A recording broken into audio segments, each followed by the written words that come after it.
শুভ সকাল বন্ধুরা, তো সকলে কেমন আছেন? আশা করি সকলে ভালো আছেন, সুস্থ আছেন। আমিও ভালো আছি, সুস্থ আছি। তো আরেকটা নতুন রেসিপি নিয়ে চলে এসেছি। রেসিপিটা নতুন নয়, পুরোনো, কিন্তু 5 মিনিটে আপনাদের সেই রেসিপিটা শেয়ার করব। তো সেটা হচ্ছে ফুলকপি আলু। এদিকে ফুলকপি আমি কেটে নিয়েছি ছোটো ছোটো পিসেসে, আর এদিকে একটু জল গরম বসিয়ে দিয়েছি। তো চলুন জলটা গরম হয়ে যাক, তারপর আমরা ফুলকপিগুলো তাতে একটুক্ষণ ভিজিয়ে রেখে ধুয়ে নেব। তাহলে যত ফাঙ্গাস, যত কীটাণু, সব ব্যাকটেরিয়া, হার্মফুল ব্যাকটেরিয়া সব মারা যাবে। আবার ফুলকপির ভিতরে সাপও দেখা যাচ্ছে কয়েকদিন আগে থেকে ভিডিওতে। তো সেগুলো থেকে রোধ করার জন্য এইসব ব্যবস্থা। তো চলুন, ফুলকপিগুলো ধোয়া হয়ে গেল, এবার আলুগুলো কেটে নিই।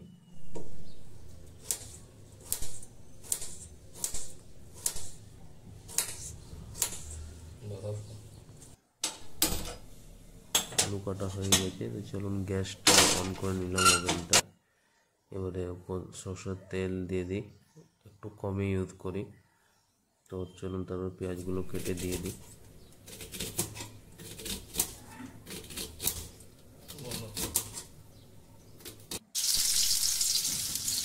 পেঁয়াজগুলো লাল হওয়া, একটু লাল হওয়া পর্যন্ত অপেক্ষা করি। তারপরে ফুলকপিগুলো, আলুগুলো একটু কমই ভাজা করা আছে আলুগুলো, কারণ আলুগুলো একটু লাল লাল করলে হাফ বয়েলড হয়ে যায়, আর তারপর মশলা ভাজার পর জল দিলে হাফ বয়েলড হয়ে যায়, তাহলে একটু জলদি হয়।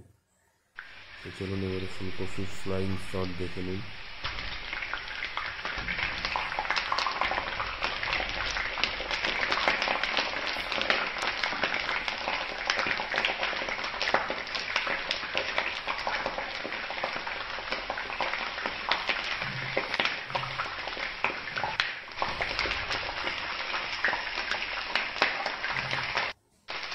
চলুন এবারে লবণ দিই স্বাদ মতো, আর তারপর ভালো করে ভেজে নিই ফুলকপি আলু দুটো। আলুটা তো ডান হয়ে গেছে, ফুলকপিটা একটু ভালো করে ভেজে নিই।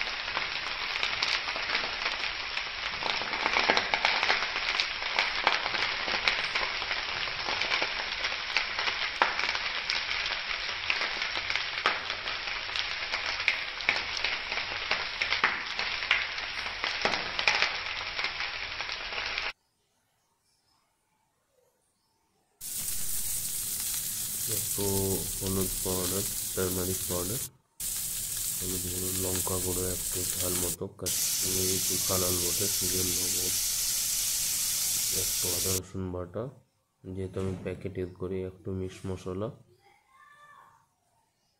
আর একটু জিরে পাউডার দেবো, বাস। তাহলে আমাদের মশলা প্রায় হয়ে যাবে। মশলাটা ভালো করে ভেজে নিতে হবে, তার জন্য একটু জল দিয়ে নেড়ে নেড়ে ভালো করে ভেজে নেব, যতক্ষণ পর্যন্ত না মশলাটার তেলগুলো ছেড়ে দেয়, ভেজে লেগে আসে কড়ায়। তো দেখতে পাচ্ছেন, ভাজার পর হালকা জল দেওয়ার পর আমাদের ফুলকপি রেডি।